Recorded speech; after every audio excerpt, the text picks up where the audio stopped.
Louvado seja o nome do Senhor Jesus, amém? Salve a igreja com a paz do Senhor Jesus Cristo. Glória a Deus, amados, por esta oportunidade gloriosa, né, de estarmos reunidos em o nome de Jesus Cristo para mais uma ceia do Senhor, amém? Como acontece todas as primeiras quartas-feiras de cada mês, aqui no Alto José do Pinho, neste que a gente diz é mais do que um ponto de pregação, não é? É mais do que esse momento evangelístico que nós temos para a vizinhança da direita, da esquerda, da frente e até da retaguarda desta residência. Esse nosso momento aqui, que é uma escola bíblica, que é um discipulado, que é o nosso culto de doutrina. Eu digo nosso porque se refere à denominação Templo do Corpo de Cristo, situada, estendida aqui para a rua principal, no Alto José do Pinho, número 69, onde mora a nossa irmã Zefinha. E glória a Deus por isso, amém? Pelas oportunidades que os irmãos já tiveram, os louvores foram cantados, as palavras que foram trazidas. E agora nós temos essa oportunidade antes da ministração da palavra de Deus. Amém? E eu quero chamar a atenção dos irmãos, dos nossos internautas, inclusive que estão nos acompanhando pela página da igreja no Facebook, para o texto de 1 Coríntios, capítulo de número 11, o versículo de número 28. Amém? 1 Coríntios, capítulo 11, versículo de número 28, que nos diz a palavra de Deus: examine-se, pois, o homem a si mesmo, e assim coma deste pão e beba deste cálice. Amém, igreja? Glória a Deus. De antemão eu quero já dizer algo que recebi bem direto do Senhor para esta noite, para esta palavra, para este momento, amém, que estamos ministrando.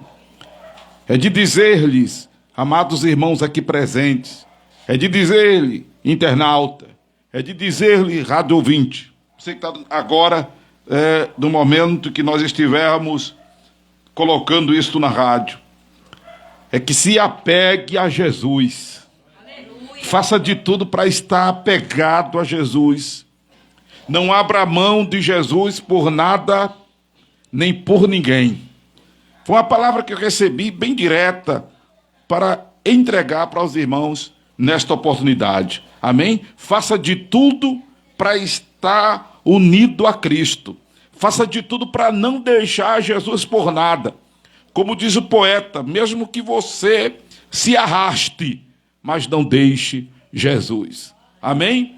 Se não é possível correr, nem caminhar, mesmo que se arrastando, mas não abra mão de Jesus de jeito nenhum.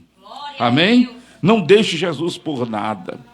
Tem pessoas que às vezes que não é certo, estão com o pé dentro e outro fora da igreja, e há outras pessoas que criticam, fulano está com o pé dentro e outro fora. O ideal é estarem com os dois pés para o lado de dentro, né? Porém é melhor estar assim do que estar com os dois pés para o lado de fora. Amém, amados? É óbvio que a palavra de Deus, ela diz para nós no livro de Apocalipse que oxalá fosses quente ou frio, porque és morno, vomitar-te-ei da minha boca. Claro que nós não devemos cochear em dois pensamentos. Claro que nós não devemos estar com o pé dentro, outro fora. Claro que nós não devemos estar em cima do muro. É importante que estejamos resolvidos para com Deus, estejamos determinados a servir ao Senhor, de toda a nossa força, de toda a nossa alma, de todo o nosso entendimento. Mas se porventura você, meu irmão, minha irmã, está vivendo um momento de fraqueza, se você está vivendo um momento de carnalidade, um momento de mundanismo, cuide de não deixar Jesus, mesmo que ainda a carnalidade esteja reinando, mesmo que o mundo ainda, porventura, infelizmente, tenha entrado na sua vida, mas não deixe Jesus por nada. Deixe quem quiser critique, quem quiser que fale, mas não abra mão de Jesus por nada, nem por ninguém, porque se você abrir mão de Jesus, é perdição, é perecimento, é inferno, é condenação, é derrota, é miséria, é fracasso. Você está entendendo isso? Aleluia, glória a Deus. É óbvio que não devemos abusar da graça, não devemos abusar da misericórdia, não devemos abusar, sabe, amados, da tolerância do Senhor, da sua benignidade. Mas é fato que Ele é misericordioso, Ele é benigno, Ele é longânimo. Mas é fato que Ele nos compreende sem nenhuma explicação. Mas é fato que Ele tem misericórdia, e a misericórdia de Deus é a causa de nós não sermos consumidos. Louvado seja o nome de Jesus. É óbvio que não devemos transformar a graça em desgraça e abusar da graça. Mas não abra mão de Jesus. Não deixe Jesus por nada. Foi esta palavra que eu recebi do Senhor nesta tarde, na tarde deste dia. E me veio ao coração exatamente o texto de 1 Coríntios 11, 28, para este momento de ceia, porque no normal as denominações pregam errado sobre a ceia, fazendo com que muita gente deixe de cear. Fazendo com que muita gente, inclusive em dias de culto como este que estamos tendo aqui, em outras congregações, as pessoas preferem não ir. Porque dizem, eu pequei. Aí algumas optam por não ir. Outras já não vão porque dizem, eu não sou batizado nas águas. Há uma doutrina que fecha mais as portas do que abre para os céus, que é o condicionamento do batismo nas águas para cear, que, diga-se de passagem, não é bíblica esta doutrina. Porque o que torna a pessoa apta a participar da ceia não é o batismo nas águas, é a conversão a Jesus. Porque é a conversão a Jesus que nos torna membros do seu corpo. É a conversão a Jesus que nos torna cidadão dos céus. É a conversão a Jesus que faz com que os nossos nomes estejam escritos no livro da vida. É a conversão a Jesus que faz com que nós recebamos o Espírito Santo. É a conversão a Jesus que nos torna apto a comer do pão e a beber do vinho da ceia do Senhor. Aleluia. O batismo é importante, ele tem a sua importância, tem. Em outros momentos já tratamos e tornaremos a tratar sobre a importância do batismo, mas sobre a ceia, a palavra bíblica da doutrina da ceia é esta: examine-se, pois, o homem a si mesmo, e assim coma deste pão e beba deste cálice. Se fosse para que houvesse exclusão, o texto seria descrito diferente, a ordem seria diferente. A ordem seria, examine-se e pense duas vezes. Examine-se e pense direitinho. Examine-se e tenha cuidado. Examine-se e olhe. Mas não tem nenhuma advertência com relação a isso. Não tem nenhuma palavra de obstrução a isto. A palavra é examine-se e coma. E quem está mandando é o apóstolo Paulo, porque ele disse que estava entregando o que havia recebido do Senhor. Então, se ele recebeu essa orientação do Senhor para que nós examinemos-nos e comamos, é porque não devemos ficar de fora, seja lá o que nós tenhamos feito. É óbvio que para comer do pão e beber do vinho é fundamental que tenha nascido de novo. Porque lá no texto de João, capítulo 6, quando Jesus dá ordem aos discípulos de comer, e observe que o grupo é discípulos, então discípulo é seguidor, não era multidão. Já é diferente de algumas denominações neopentecostais, que só pela pessoa estar dentro do templo, em dia de ceia, todo mundo pode comer do pão e beber do vinho, e não é. assim. Entenda o que o pastor Amaro está dizendo. Porque eu estou mencionando meu nome, para depois não dizer que eu estou ensinando errado. Se bem que algumas pessoas já acham que a gente ensina errado por dizer que o que habilita a pessoa a cear não é o batismo nas águas, mas eu estou falando à luz da Bíblia.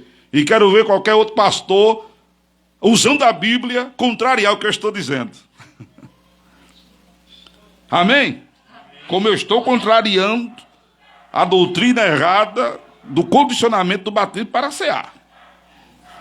Então, o que torna a pessoa apta é o crer no Senhor Jesus Cristo. A conversão a Jesus, sobretudo.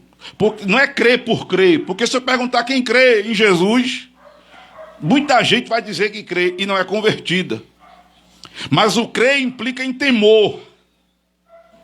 Que está longe de, obviamente, ser perfeito. Que está longe de ser, como dizia um pastor amigo meu lá de Alagoas, inerrável. Até porque o texto sagrado nos diz em 1 de João, capítulo 1, versículo 8, que se dissermos que não pecamos, mentimos e enganamos-nos a nós mesmos. 1 de João, capítulo 1, versículo 9, diz que se dissermos que não mentimos, fazemos de Deus mentiroso. Então todos nós pecamos, não tem quem não peque. Porém, o crer que está vinculado ao temor é exatamente o estar aplicado à devoção a Jesus, o procurar obedecê-lo, o procurar ser-lhe agradável, é o estar fazendo das tripas coração para agradar a Deus, é estar cuidando de vencer a carne, é estar resistindo o diabo, é de estar dizendo não ao mundo, é estar carregando a própria cruz e seguir Jesus. E o carregar a cruz não é o parente, por mais perturbado que ele seja. A cruz não é o vizinho, por mais endemoniado que ele seja. A cruz não é o patrão, não é o trabalho. A cruz é a nossa vontade. É aquilo que procura nos afastar de Deus. O carregar a cruz é abdicar das nossas vontades pecaminosas. É o negar-se a si mesmo. A cruz é o ato de negar-se a si mesmo. Amém, amados? E não é fácil dizer não para si mesmo. É mais fácil dizer não para você, para você, para você, para você, dizer não para o outro. Mas dizer não para minha vontade, para minha concupiscência, é difícil. É difícil resistir à carne. É difícil vencer a carne. E para vencer a carne, eu tenho um dito direto. É necessário se encher de Jesus. Porque só cheio de Jesus é que a gente consegue vencer o mal. É só cheio de Jesus que sai de nós o que não presta. Aleluia, glória a Deus. Só estando cheio de Jesus é que a gente consegue amortizar as vontades da carne. Quando eu falo de carne, tem gente que só pensa logo em sexo, né? Mas é a mentira,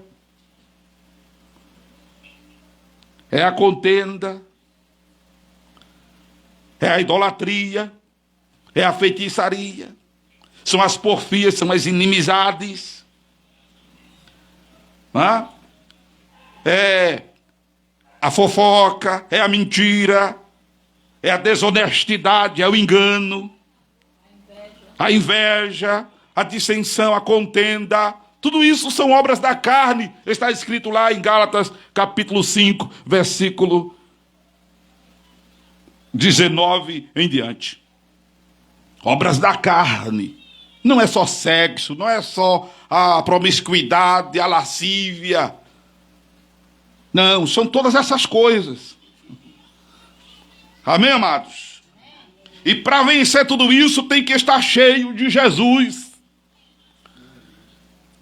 E nós nos enchemos de Jesus orando, nos enchemos de Jesus lendo a Bíblia, nos enchendo de Jesus indo ao culto, vindo ao culto, nos enchemos de Jesus com a mão no arado, fazendo a obra. Nos enchemos de Jesus jejuando e nos enchemos de Jesus participando desse momento sagrado para a igreja, que é a ceia do Senhor. O comer do pão e o beber do vinho depois de sagrados. É botar Jesus para dentro. Por isso que ele disse que quem come do pão e bebe do vinho permanece em mim e eu nele. Por isso que ele disse que quem come do pão e bebe do vinho viverá por ele. Aleluia, aleluia, aleluia. Não pode ficar sem participar deste momento. Examine-se, pois, e assim coma. É óbvio que ao examinarmos-nos, se formos humildes, haveremos de perceber que há muita coisa em nós que precisa ser melhorada. Sim ou não? Há muita coisa em nós que precisamos mudar. Há muitas práticas que devemos deixá-las. Sim ou não, igreja? Sim. Ao examinarmos, se formos humildes, faremos aquilo que disse Tiago, no capítulo 4 do seu livro. Transformaremos o nosso riso em pranto, o nosso gozo em tristeza. Purificaremos os nossos corações, as nossas mãos, e nos renderemos ao Senhor. Porque admitiremos a nossa pecaminosidade, a nossa falibilidade. Ser humilde, não andar com roupa velha, rasgada, descalço, cabelo assanhado. Eu falo às vezes até de alguma sujeira que eu não vou falar hoje aqui, não sei por que eu não vou falar hoje. Mas tem gente que acha que ser humilde é andar maltrapilho. Tem nada a ver com humildade isso, tem a ver com releixo, falta de higiene, etc. Porque humildade, amados, é admitir que não somos melhor do que ninguém. Humildade é admitir que somos falhos. Humildade é ser tolerante com o outro, porque também somos falhos, e compreendermos a falha do outro. A humildade transcende a aparência. Tem gente que tem aparência de humildade, mas de humilde não tem nada. Humildade é o contrário exatamente da soberba. Por isso que a Bíblia diz que Deus resiste ao soberbo, mas dá graça aos humildes. Por isso que Jesus conta a parábola de 2 homens que subiram ao templo, que subiram ao monte. Um era fariseu que se orgulhava, que se envaidecia do que fazia, do que tinha feito, de dar esmola, de jejuar, de orar. Ele até aponta na parábola: eu sou melhor do que essa alma aí. Apontando para o outro personagem da parábola, que era o publicano, que disse: Jesus nem ousava erguer os olhos aos céus, mas batia no peito, dizendo a Deus: tem misericórdia de mim, pecador. Aí Jesus pergunta: quem foi que desceu justificado? O que dava esmola, que jejuava, que orava, coisa e tal? Ou o publicano? O publicano, que pedia a Deus por misericórdia. Não abra mão de Jesus por nada, porque Ele é misericordioso. Aleluia. Ele te entende sem nenhuma explicação. Aleluia. Aleluia, aleluia, aleluia. Examine-se, pois, a si mesmo e coma. Aí você se examina. Meu Deus, quantas falhas. Se for humilde, né? Porque se for soberbo, vai dizer: eu sou o cara, né? Se for um homem, né? Se for a mulher, vai dizer: eu sou a primeira dama do reino. Louvado seja Deus. Se for humilde, né, irmão? É outra coisa, vai dizer: Deus tenha misericórdia. Mas se não for humilde, vai dizer: me analisando direitinho, eu sou um crente rochedo, aleluia. Eu sou uma benção. Eu dizimo. Eu vou para a igreja, não pode ter culto na igreja que eu vou. Olha, pode estar chovendo, eu vou. Não sou crente de açúcar, eu vou. Não sou de sal, eu vou. Eu sou o sal da terra, mas chovendo eu vou. Olha, irmão, não tem quem ore que nem eu, não. Eu oro, eu tenho todas horas de oração. Olha, irmão, lê a Bíblia, eu leio a Bíblia. Ajudar, mas quem ajuda está aqui. Eu não falto com a cesta básica da igreja. Eu ajudo, dou esmola. Eu sou crente que, se brincar, irmão, eu vou para o céu com tripa e tudo. Tem gente que se acha assim. Hã? É porque eu crente. Ó a minha aparência. Meu cabelo cortado, se for homem, né? Se for mulher, o meu cabelo vai lá embaixo, né? Vestidão, roupão, o homem de terno, barba feita, arrumado, lindo. E às vezes, não estou dizendo que é para andar desarrumado, ser feio, não estou dizendo que é para não dar dízimo, não estou dizendo que não é para fazer o bem, não estou dizendo nada disso. Não vai deixar de fazer essas coisas, não. Porque é dever da gente ser tudo isso e muito mais. Mas cuidemos para não passarmos de sepulcros caiados, que tem beleza por fora, mas por dentro não presta. Tem muita gente que por dentro não presta. É rancoroso, é ruim, é mau, faz as coisas só de aparência, é só H, como diz a história. Faz o bem com interesse, dá esmola com interesse, é manso, é humilde, de aparência, pisa no pé dele e no pé dela para tu ver com quantas madeiras Noé fez a arca, para tu ver Satanás transformado em figura de gente, a sanha, a fera, para tu ver. Longe disso, sejamos verdadeiros, sejamos autênticos. Inclusive você que diz assim, eu digo a verdade, mas tem a jeito de dizer a verdade. Eu digo na cara, mas tem a jeito de dizer na cara. Tem educação, tem a modos. Como está escrito em Gálatas capítulo 6, se pegar algum irmão em fraqueza, repreende-o entre ti ele só, como se fosse tu a cometer tal ato. Estou parafraseando o texto de Gálatas 6. Mas o texto pede para que eu tenha um olhar de misericórdia sobre aquele que for pego em alguma repreensão. Você pega em repreensão, é eu ver o outro fazendo uma coisa errada. Em vez de eu meter o pau, chamar a atenção na grande, fazer vergonha, usar de misericórdia, como se fosse eu.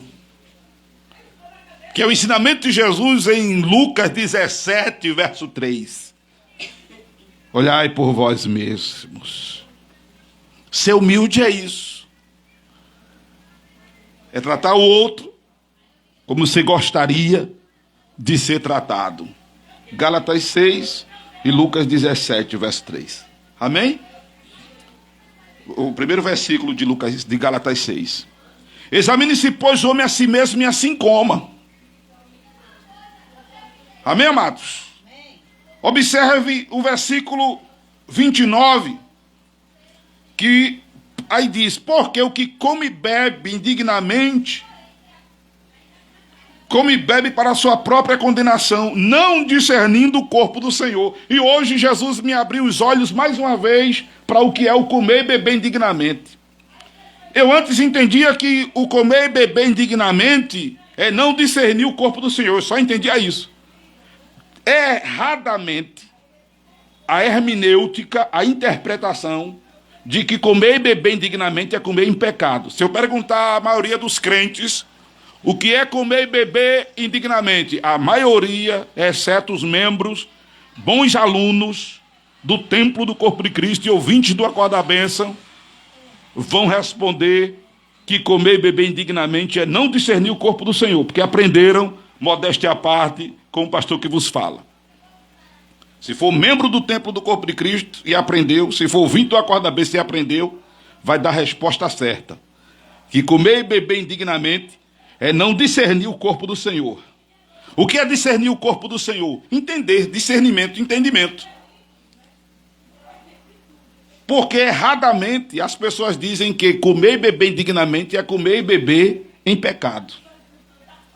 Então já expliquei o que é comer e beber indignamente, que era o entendimento que eu tinha único, de que era o não discernir o corpo. Mas eu estou entendendo o texto melhor hoje, nessa noite, o Espírito de Deus me abriu mais uma vez os olhos. Até porque eu não sei qual é a classificação dessa palavra aqui em português, na gramática da língua portuguesa, o porquê está explicando. Observe que está junto, porque quando a gente faz uma pergunta, o porquê é separado, né? Por quê? Na gramática, se você faz uma pergunta, explica. A pergunta, o porquê é separado. Quando eu vou explicar a resposta, ou quando eu vou dar a resposta, aliás, né, ou vou explicar alguma coisa, o porquê é junto. Aleluia. Você olhando para o texto, já entende que comer e beber indignamente é também não examinar-se a si mesmo, que foi já tudo que eu falei antes. Quando eu não me examino e como, eu estou comendo indignamente. Por quê? Eu vou comer achando que eu sou a pessoa apta. Porque eu sou apto para comer do pão e beber do vinho. Eu sou apto porque eu sou batizado das águas, eu sou dizimista. Eu sou um crente fiel. Aleluia. Eu sou um crente rochedo.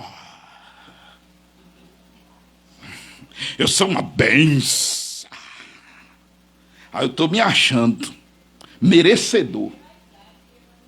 Quanto mais nos achamos, entendam isso, merecedores de comer do pão e beber do vinho, nos tornamos indignos. Entendeu, irmãos? Quanto mais eu me acho merecedor de comer do pão e beber do vinho, eu me torno indigno. Porque comer do pão e beber do vinho da ceia é mais do que uma refeição. É mais do que a ingesta de um alimento. Comer do pão e beber do vinho é mais do que um momento de degustação. Degustação eu digo porque o pão não é um pão inteiro. O vinho não é uma garrafa de vinho. Não é? Aumentaram o copinho do vinho? Aumentou o copinho só o tamanho ou encheu mais? Aumentou. A gente dava a ceia aqui, né, no copinho de café, de cafezinho. E o pão era aquele pedacinho pequeno. Glória a Deus. Era um pouco que a gente botava na boca, não dava nem para pensar em Jesus por 10 minutos, por 10 segundos. Que mastigava, o pão some, que é o miolo do pão. O vinho, engolia, chá e bebê, não dava nem para pensar em Jesus. Não dava nem assim, 1 minuto, 2, né? Antigamente a gente fazia num cálice menor, não era Nininha? E o pedaço de pão era um negócio bem miudinho, que se tivesse uma cárie, o miolo entrasse dentro, não saía mais. Não, irmão, aumenta o pão. Aí lá no templo do corpo de Cristo a gente já fez um pãozinho maior. Aí tiramos aqueles cálicezinhos de acrílico, aquela coisa miudinha, e nós adotamos o copo descartável de café pequeno, não sei quantos ml tem aquilo ali. Aí eu disse às irmãs no culto passado que a gente ministrou, porque Jesus disse, a orientação é que devemos comer e beber em memória de Jesus. Em memória é pensando em Jesus. E o momento que a gente deve pensar em Jesus é na sua morte, até porque Jesus ensinou que a ceia é o anúncio da sua morte até que ele venha. Então a minha mente deve estar voltada para ou morte de Jesus ou sua vinda.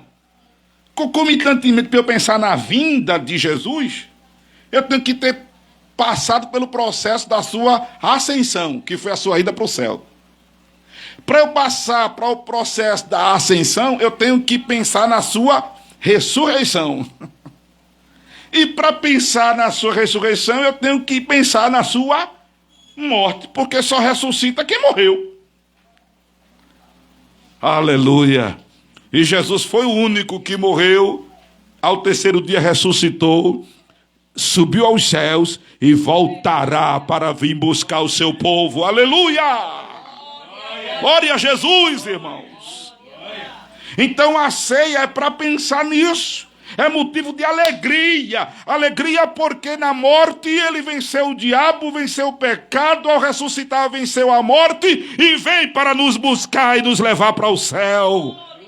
É motivo de transbordarmos de alegria. Por isso que a ceia não é coisa para ficar triste. É negócio para se alegrar.